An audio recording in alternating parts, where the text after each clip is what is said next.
name's Jaden, My name's Elijah. and we're reading Thomas and the Library Lady. Illustrated by Raw Collin. And by Pat Mora.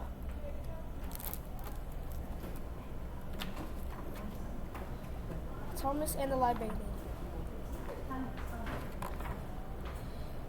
Lady. It was midnight. The light of the full moon followed the tired old car. Thomas was tired too, hot and tired. He missed his own bed in his own house in Texas. Thomas was on his way to Loa again with his family. His mother and father were farm workers.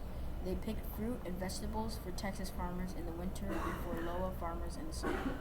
Year after year, they bumped along in their rusty old car. "Mama," whispered Thomas, "if I had a glass of cold water, I would drink it in large gulps. I would suck the ice, I would pour the last drops of water on my face."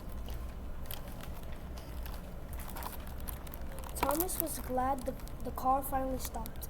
He helped his grandfather, Papa Grande, climb down. Thomas said, "Buenas noches," good night to Papa, Mama, Papa Grande, and to his little brother, Enrique. He curled up on in the cotton in the small house that his family shared with the other workers.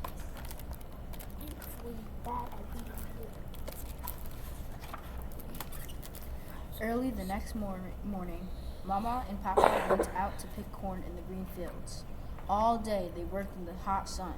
Thomas and Enrique carried water to them. Then the boys played with a ball Mama had sewn from an old teddy bear.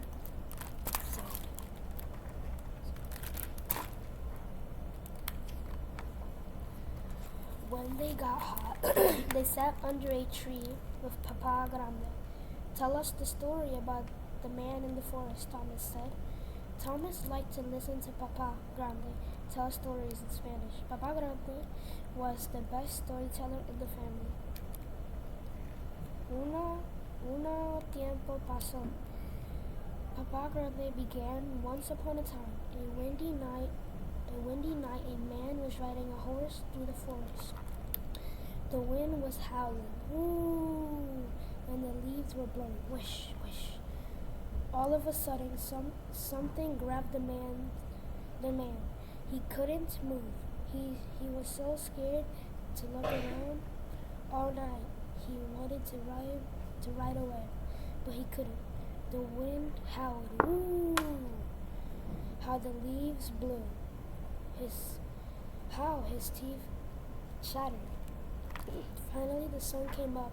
Slowly, the man turned around, and who do you think was holding him? Thomas smiled and said, "A thorny tree." Papa Grande laughed. "Thomas, you know all my stories," he said. "There are so many more in the library.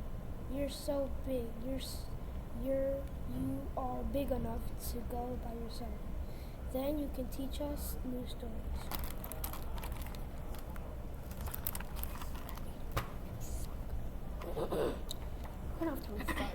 The next morning, Thomas walked downtown. He looked at the big library. Its tall windows were like eyes glaring at him. Thomas walked around and around the big building. He saw children coming out carrying books. Slowly, he started climbing up the steps. He counted them to himself in Spanish. Uno, dos, tres, cuatro. His mouth felt full of cotton. Thomas stood in front of the library doors. He pressed his nose against the glass and peeked in. The library was huge.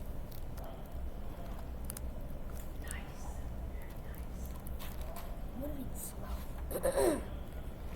A hand tapped his shoulder. Thomas jumped. A tall lady looked down at him. "It's a hot day," she said. "Come inside and have a drink of water." "What's your name?" she asked. "Thomas," he said. "Come, Thomas," she said. Inside, it was cool. Thomas had never seen so many books. The lady watched him. "Come," she said again, leading him to to a drinking fountain. First some water, then I will bring books to this table for you. What would you like to read about? Tigers, dinosaurs, said Thomas. Thomas drank the cold water. He looked at the ceiling, the tall ceiling. He looked at all the books around the room. He watched the lady take some books from the shelves and bring them to the table. This chair is for you, Thomas, she said. Thomas sat down, then very carefully he took a book from the pile and opened it.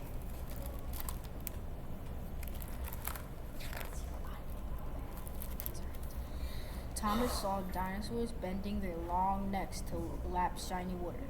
He heard the cries of a wild snake bird. He felt the warm neck of the dinosaur as he held on tight for a ride. Thomas forgot about the library lady. He forgot about Loa in Texas.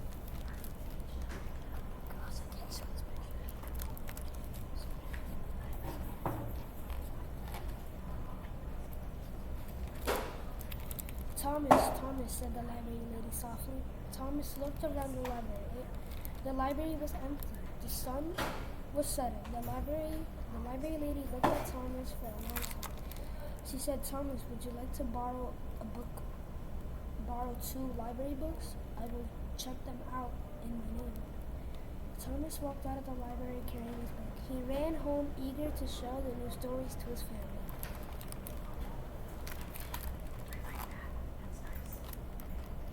Papa Grande looked at the library books.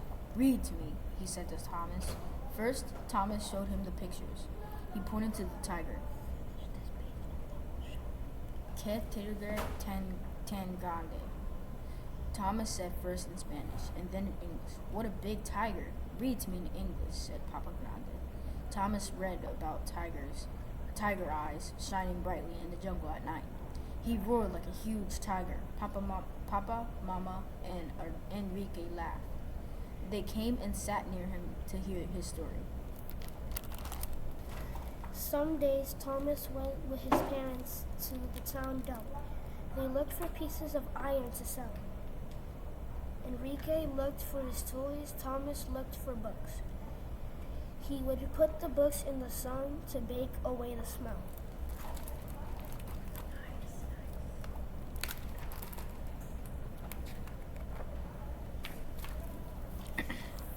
All summer, whenever he could, Thomas went to the library. The library lady would say, first a drink of water and then some new books, Thomas.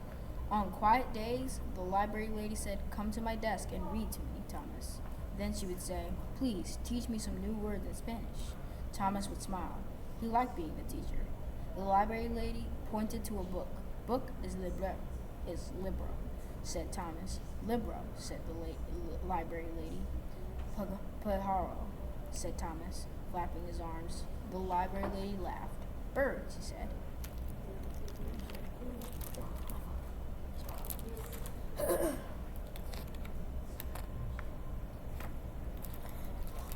On days when the library was busy, Thomas read to himself.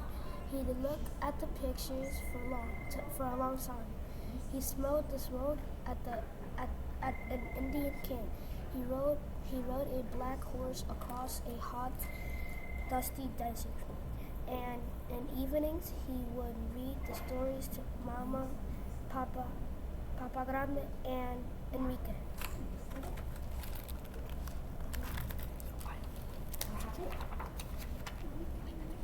One August afternoon, Thomas brought Papa Grande to the library. The library lady said, Buenos tardes, senor. Thomas smiled. He had taught the library lady how to say, good afternoon, sir, in Spanish. Buenos tardes, senora, Papa Grande replied. Softly, Thomas said, I have a sad word to teach you today. The word is adios. It means goodbye. Thomas was going back to Texas. He would miss the quiet place, the cool water, the many books. He would miss the library lady. My mother sent this to thank you, said Thomas, handing her a small package. It is pan dulce. Sweet bread, my mother makes the pan dulce in Texas. The library lady said, "How nice, how very nice. Gracias, Thomas." "Thank you." She gave Thomas a big hug.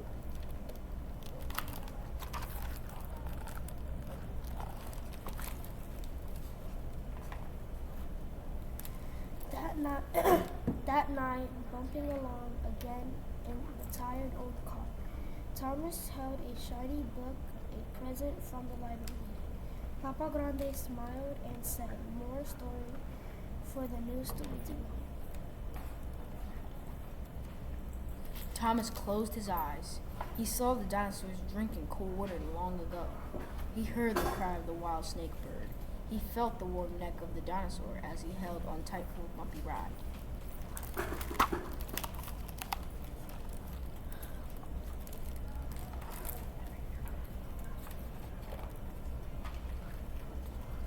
A note about the story. Thomas Rivera was born in Crystal City in Texas in 1935. A migrant worker who valued education. Thomas Rivera became a writer, a professional, a university administrator, and a national educator. When Dr. Rivera died in 1984, he was the counselor of the university in California at the Riverside. The campus library now bears the name of the boy who was encouraged to read about the library in the wild. This was Thomas in the Library by Jaden Elijah from 6th grade in Pleasantville Middle School.